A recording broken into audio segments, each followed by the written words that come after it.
Halo semuanya, berjumpa lagi bersama saya Kanal Timur. Tentu semua masyarakat Indonesia pasti tahu dan kenal sosok KDM, Gubernur Jawa Barat yang selalu warawiri di media sosial. Dan saya yakin bahwa sebagian besar masyarakat NTT juga pasti mengenal sosok KDM, Gubernur Jawa Barat ini, KDM Kang Deddy Mulyadi. Ya, dia adalah gubernur yang cukup terkenal di seantero Indonesia, bukan hanya terkenal di kalangan masyarakat Jawa Barat sebagai wilayah yang dia memimpin.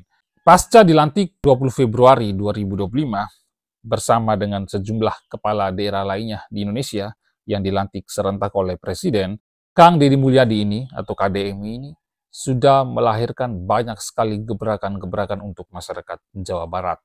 Dan tentu saja gebrakan-gebrakan dia ini sangat diterima oleh masyarakat Jawa Barat. Dan bukan hanya masyarakat Jawa Barat saja, bahkan hampir seluruh masyarakat Indonesia mengagumi, bahkan senang atau menyambut dengan gebrakan-gebrakan dari Kang Deddy Mulyadi ini. Walaupun ada satu dua gebrakan yang dinilai masyarakat sangat kontroversi. Bahkan tidak sedikit dari masyarakat di luar daerah Provinsi Jawa Barat yang sangat mendukung Kang Deddy Mulyadi ini. Bahkan mereka mengharapkan supaya Kang Deddy Mulyadi ini bisa menjadi gubernur di wilayah mereka. Artinya apa? Artinya bahwa mereka merasa bahwa pemimpin di daerah mereka itu tidak seperti Kang Deddy Mulyadi. Walaupun Kang Deddy Mulyadi dikatakan sebagai gubernur konten atau apa yang dilakukan oleh Kang Deddy Mulyadi itu merupakan pencitraan, bagi saya tidaklah menjadi sebuah masalah karena tergantung dari sudut pandang mana Anda menilainya. Kang Deddy Mulyadi disebut sebagai gubernur konten, tapi itu seimbang, artinya bahwa konten yang dia buat, yang dia lakukan adalah dia mengunjungi masyarakat, dia melahirkan berbagai ide, melahirkan berbagai wacana, kemudian dibuat dalam bentuk konten dan diupload di berbagai media sosialnya. Lalu masalahnya di mana? Iya kan? Nah, ketika atau kalau misalnya ada masyarakat yang mengatakan bahwa menyinyir Kang Deddy, mengatakan bahwa kalau Kang Deddy itu melakukan pencitraan, lah salahnya di mana kalau Kang Deddy melakukan pencitraan? Pencitraan kan kata dasarnya dari citra. Dia mencitrakan diri yang baik-baik, mencitrakan diri dengan bertemu masyarakat, mencitrakan diri dengan melakukan berbagai gebrakan-gebrakan untuk kepentingan masyarakat Jawa Barat. Lalu dibuatlah dalam bentuk konten dan diupload di berbagai media sosial dan kita masyarakat menikmati konten itu. Bahkan yang menikmati kontennya Kang Deddy Mulyadi itu bukan berasal dari masyarakat Jawa Barat saja, tapi hampir seluruh masyarakat Indonesia menyaksikan, menonton, melihat, menyukai konten-konten Kang Deddy Mulyadi itu. Walaupun dinilai seperti itu, katanya dia itu gubernur konten atau gubernur pencitraan, tidak jadi masalah. Justru mereka yang mengatakan bahwa Kang Deddy Mulyadi adalah gubernur konten, gubernur pencitraan, adalah mereka-mereka yang dalam tanda kutip iri ya, atau kurang hati dengan apa yang dilakukan Kang Deddy Mulyadi. Mereka kurang hati, merasa iri karena Kang Deddy Mulyadi itu lebih terkenal dari mereka. Bahkan masyarakatnya saja tidak mengenal sosok gubernur di daerahnya. Malah mereka lebih mengenal sosok KDM ini. Karena KDM ini memang sering warawiri di berbagai platform media sosial kita. Termasuk saya. Dan saya yakin bahwa masyarakat NTT juga banyak yang kenal dan tahu sosok KDM ini. Dan walaupun saya bukan warganya Bang Deddy Mulyadi, tapi saya sebagai salah satu orang yang sangat mengagumi Kang Deddy Mulyadi karena dia tipe pemimpin yang sangat-sangat idaman saya sekali, ya kan? Dia gubernur yang sangat humanis, dia gubernur yang sangat baik, sangat nasionalis, dan tentunya gubernur yang sangat merakyat. Nah, pasca dilantik di 20 Februari kemarin, Bang Deddy Mulyadi atau KDM, ini dia sudah melahirkan banyak sekali gebrakan-gebrakan untuk masyarakat Jawa Barat. Dan tentunya kita sangat iri ya dengan gubernur yang satu ini, karena dia betul-betul memperhatikan masyarakatnya. Beda dengan gubernur-gubernur lain yang sunyi senyap, yang setelah dilantik tidak pernah kita lihat apa gebrakan mereka untuk masyarakatnya. Nah, di sini ada 8 gebrakan Deddy Mulyadi sebulan jabat gubernur Jabar. Terbaru pemutihan pajak kendaraan. Yang pertama, melarang studi tur dan mencopot kepala SMAN 6 Depok. Pada hari pertama menjabat, Deddy menonaktifkan kepala sekolah SMAN 6 Depok yang memberangkatkan siswa untuk studi tur ke luar provinsi, melanggar surat edaran gubernur. Yang kedua, mengusulkan wajib militer bagi siswa. Ide atau gebrakan mengusulkan wajib militer bagi siswa ini sangat mendapat sambutan dari masyarakat luas, bukan hanya masyarakat Jawa Barat. Dan apa yang dilakukan oleh Kang Deddy Mulyadi terkait dengan gebrakan mengusulkan wajib militer bagi siswa ini adalah sebagai upaya untuk meningkatkan kedisiplinan dan nasionalisme. Yang ketiga, melindungi pengusaha dari ormas. Nah, kita sekarang ini kan lagi ramai, lagi heboh berbicara tentang ormas. Ormas ini kebanyakan suka sekali mengganggu masyarakat. Bahkan, saking banyaknya ormas di Indonesia ini, banyak investor yang kemudian minggat, kabur aja dulu ke luar negeri. Mereka kemudian berinvestasi di negara-negara sekitaran kita, seperti di Vietnam, Thailand, dan lain sebagainya. Karena salah satunya hadirnya ormas ini yang mengganggu para investor itu. Bukan hanya investor saja yang diganggu oleh ormas. Masyarakat, pedagang kecil, pengusaha kecil saja itu banyak yang diganggu oleh ormas. Bahkan anehnya itu, saya baru tahu kalau misalnya sekelompok ormas itu mereka menguasai daerah tertentu. Misalnya daerah A sampai dari sini sampai di sana itu, atau wilayah kecamatan tertentu itu dikuasai oleh ormas A. Nanti di kecamatan lain, wilayah lain itu dikuasai oleh ormas B. Sejak kapan negara ini punya ormas dan ormasnya menguasai daerah-daerah seperti itu? Sedangkan di wilayah kita NTT itu tidak ada ormas, dan kita di NTT tidak butuh ormas, tidak butuh kehadiran ormas, karena ormas bagi saya semacam penyakit masyarakat yang sangat mengganggu masyarakat, terkhususnya pelaku-pelaku usaha, baik usaha besar maupun usaha kecil ya, terutama masyarakat kita yang punya usaha kecil lah, misalnya dia membuka jualan, tempat jualan gitu. Nah, belum sebulan dia mendapat omset atau mendapat keuntungan, belum lagi bagaimana dia berpikir supaya pendapatan yang dia dapat ini bisa bayar utang ke bank atau ke koperasi gitu. Tiba-tiba sudah disamperin oleh ormas dahulu. Katanya kalau masyarakat itu tidak memberikan sumbangan ke ormas, maka lapak dia, jualan dia akan dibongkar. Makanya dengan wacana melindungi pengusaha dari ormas ini sangat mendapat sambutan dari masyarakat Jawa Barat. Dan saya yakin bahwa masyarakat di luar Jawa Barat juga sangat menyambut gebrakan dari Kang Deddy Mulyadi ini. Yang keempat, menyoroti tata ruang yang kacau.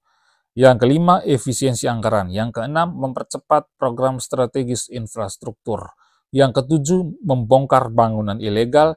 Dan yang kedelapan, menghapus tunggakan pajak kendaraan. Nah, poin yang ke-8 atau gebrakan yang termuat di berita ini, yang nomor 8 ini, yang kemudian menjadi heboh karena mendapat sambutan luas dari masyarakat Jawa Barat. Saya yakin juga masyarakat luar Jawa Barat juga sangat senang dengan salah satu gebrakan terkait dengan penghapusan tunggakan pajak kendaraan ini, teman-teman. Seharusnya di provinsi-provinsi lain juga gubernurnya atau bupatinya juga bisa melakukan hal yang serupa seperti yang dilakukan oleh Kang Deddy Mulyadi ini. Nah, dari sejumlah gebrakan-gebrakan yang dapat diterima oleh masyarakat luas yang dibuat oleh Kang Deddy Mulyadi ini, ada salah satu gebrakan Kang Deddy Mulyadi terkait dengan wacana vasektomi sebagai sebuah persyaratan penerimaan bansos bagi masyarakat kelas menengah ke bawah dengan tujuan untuk menekan laju pertumbuhan jumlah penduduk, teman-teman. Nah, saya tidak mau menjelaskan secara gamblang terkait dengan apa itu vasektomi ya, teman-teman. Nanti teman-teman bisa membacanya di sini. Saya akan tampilkan di sini. Jadi, salah satu wacana yang mendapat nilai kontroversi dari masyarakat adalah vasektomi yang dijadikan sebagai persyaratan dalam penyaluran bansos untuk mengendalikan laju pertumbuhan penduduk di kalangan masyarakat kurang mampu, terkhususnya di wilayah Jawa Barat, di mana Kang Deddy Mulyadi sebagai gubernurnya di sana. Nah, saya setuju sekali, walaupun dinilai banyak orang itu sebagai wacana yang kontroversi, itu teman-teman. Karena apa? Karena fakta yang kita lihat sekarang ini, dari dulu bahkan sampai sekarang ya, orang-orang kita itu masih mempercayai istilah-istilah atau hal-hal yang seperti ini. Banyak anak, banyak rezeki. Menurut saya, banyak anak, banyak rezeki itu sudah tidak relevan dan sudah tidak cocok dengan era sekarang, dengan zaman sekarang.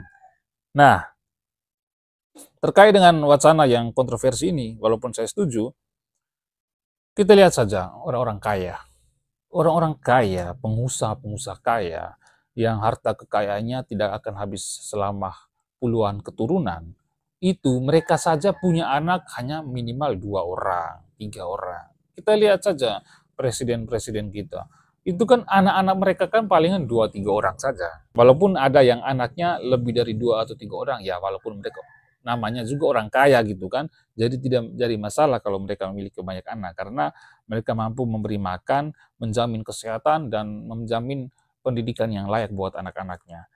Begitu juga dengan para pengusaha-pengusaha kaya raya di Indonesia ini. Kalau kita membaca sejarah atau biografi kehidupan mereka dan lain sebagainya macamnya itu, mereka memiliki anak-anak yang palingan mentok 2 orang atau 3 orang. Padahal mereka ini secara ekonomi, mereka ini mampu memberi segala-galanya untuk anak-anak mereka, mulai dari pendidikan, kesehatan, hiburan, dan lain sebagainya.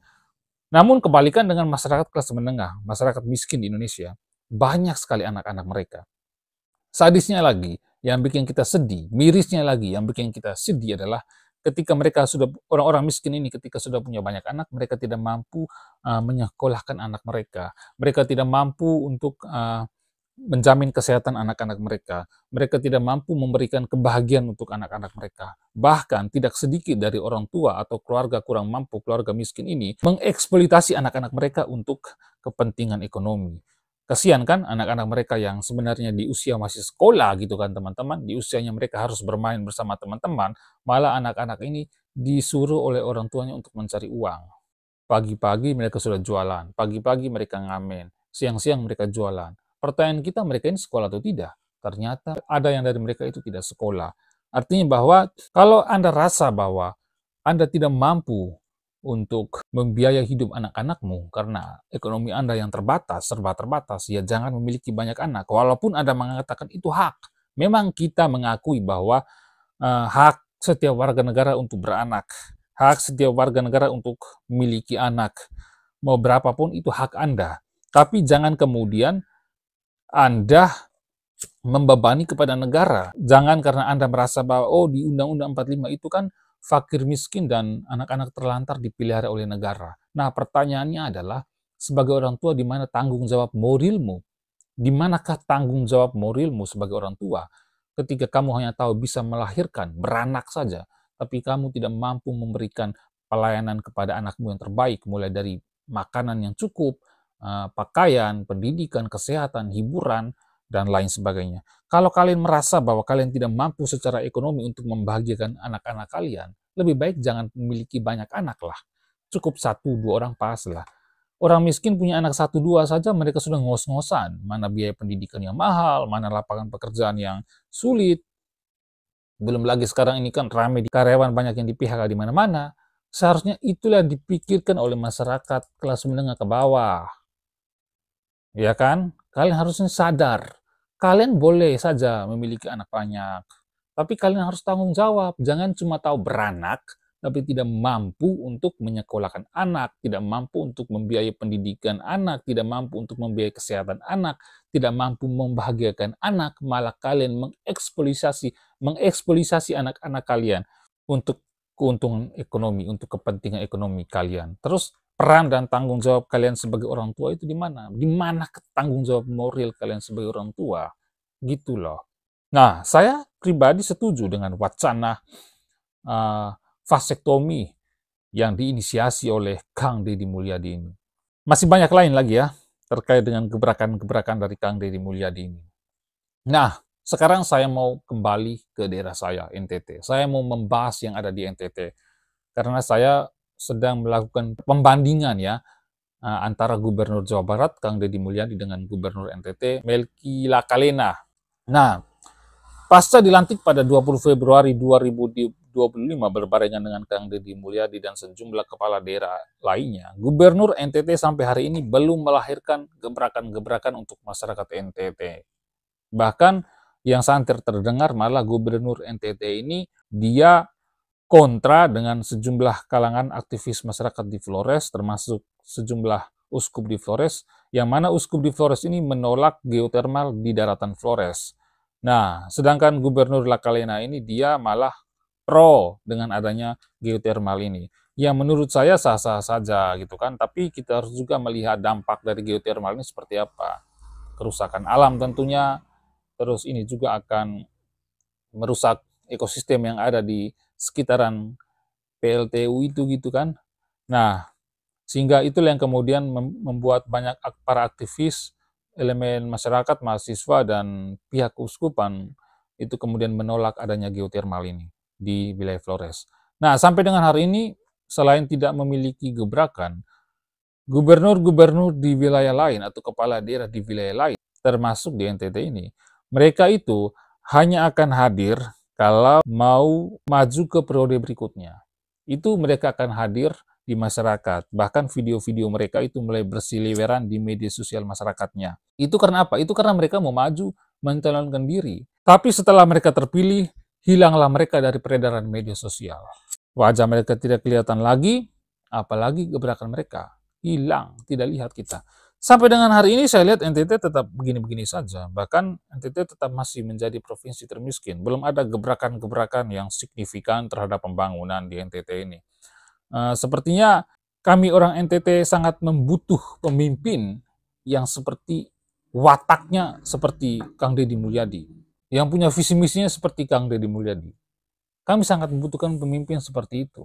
Kami tidak butuh pemimpin yang hanya omong doang. Kalau Kang Deddy, dia itu selain banyak omong, tapi dia langsung bergerak, terjun ke masyarakat. Nah, gubernur kami, sampai hari ini kami masyarakat tidak tahu apa gebrakan dia terkait dengan pembangunan di NTT. Jangankan untuk gebrakan, bahkan nongol di media sosial, bicara tentang pembangunan infrastruktur, tentang SDM, tentang lapangan pekerjaan di NTT juga tidak muncul. Diam-diam baik gubernur kami. Bahkan tidak sedikit masyarakat kami yang tidak tahu siapa gubernur NTT sekarang, siapa wakil gubernur NTT sekarang. Coba kita melakukan survei, kita tanya jawab dengan anak-anak muda ya. Itu banyak dari mereka yang tidak tahu siapa gubernur NTT. Jangankan anak muda NTT. Bahkan orang tua saja tidak tahu siapa gubernur mereka. Para orang tua loh. Itu ada yang tidak tahu gubernur NTT sekarang siapa. Saking diamnya gubernur kami. Dan tidak ada gebrakan apa-apa dari gubernur kami. Mungkin belum ya, karena ini kan belum. Ini kan sudah kayaknya sudah 100 hari kerja ya, kalau tidak salah. Koreksi kalau saya salah. Kita lihat saja nanti 1-2 tahun ke depan, seperti apa gebrakan dari gubernur kami. Tapi jangan hanya gebrakan-gebrakan saja, jangan hanya wacana-wacana saja, tapi tidak pernah mengeksekusinya, itu juga berbahaya. Itu akan meningkat kadar kepercayaan masyarakat terhadap Anda. Jujur saja bahwa kami orang NTT ini sangat membutuhkan tuh yang pertama adalah ketersediaan lapangan pekerjaan. Kalau saya pribadi, yang saya mau utama itu adalah ketersediaan lapangan pekerjaan. Karena kami NTT itu minim lapangan pekerjaan. Jujur, semua masyarakat harus tahu ini, bahwa kami orang NTT itu tidak punya lapangan pekerjaan yang sebanyak di wilayah Jawa atau di wilayah Kalimantan, Sulawesi, Sumatera, dan lain sebagainya. Kami orang NTT itu kenapa dikenal sebagai perantau? Ya karena itu, karena kami tidak memiliki lapangan pekerjaan. Pemimpin kami tidak punya pemikiran, ide yang sampai ke arah situ, bagaimana dia mengundang investor, kemudian membuka lapangan pekerjaan di NTT dengan memanfaatkan sumber daya alam yang ada di atas tanah NTT. Bukan mengorek, bukan mengeksploitasi kekayaan alam yang di perut bumi NTT, karena kita wilayah kecil, sehingga tidak mampu untuk mengorek-ngorek terkait dengan tambang-tambang atau apa itu. Dan itu akibatnya atau risikonya besar sekali terhadap dampak kerusakan lingkungan, bahkan bisa mengorbankan nyawa manusia. Makanya kami sangat membutuhkan yang namanya lapangan pekerjaan, yang mana lapangan pekerjaan ini dia membutuhkan atau bahan dasarnya diambil dari hasil pertanian yang ada di NTT. Karena kami NTT ini kaya akan hasil pertanian. Masyarakat kami itu mayoritasnya adalah petani. Dan hasil komoditi kami di pertanian itu seperti ada cengkeh, ada kelapa, ada kakao, ada kemiri, mente, dan masih banyak yang lainnya lagi. Namun selama ini NTT itu cenderung mengekspor bahan-bahan pertanian mentah ke luar NTT maksudnya. Makanya kita tuh sangat berharap supaya gubernur NTT, pemimpin-pemimpin di NTT itu bagaimana bisa mendatangkan investor untuk membuka lapangan pekerjaan di NTT. Dengan adanya lapangan pekerjaan, dengan adanya ketersediaan lapangan pekerjaan di NTT, dan mengolah sumber daya alam yang ada di NTT, saya yakin bahwa orang NTT tidak perlu jauh-jauh lagi untuk merantau, ya kan? Namun faktanya, seperti yang saya sudah sampaikan tadi, bahwa Kami punya pemimpin ini hanya omong doang saja, tapi tidak punya gebrakan wacana untuk bisa melahirkan banyak lapangan pekerjaan di NTT. Nah, itulah sedikit perbedaan antara Gubernur Jawa Barat dan Gubernur NTT. Kalau Gubernur Jawa Barat pasca dilantik langsung melahirkan banyak sekali gebrakan-gebrakan, walaupun ada sebagian dari gebrakannya itu yang kontroversi, yang dinilai masyarakat adalah kontroversi. Namun saya tetap setuju walaupun itu kontroversi, karena itu terkait dengan vasektomi ya, itu untuk menekan laju pertumbuhan penduduk, terutama penduduk kelas menengah atau penduduk miskin. Sedangkan kami di NTT, sampai hari ini kami belum melihat konten-konten gubernur NTT kami atau bupati di NTT yang melahirkan banyak gebrakan-gebrakan yang kami bisa saksikan di berbagai platform media sosial kami. Kami sangat berharap dan sangat mendambakan sosok pemimpin di NTT itu seperti Kang Deddy Mulyadi. Begitu. Oke, sekian dulu video perbandingan antara Gubernur NTT dan Gubernur Jawa Barat KDM. Sampai jumpa di video selanjutnya. Terima kasih.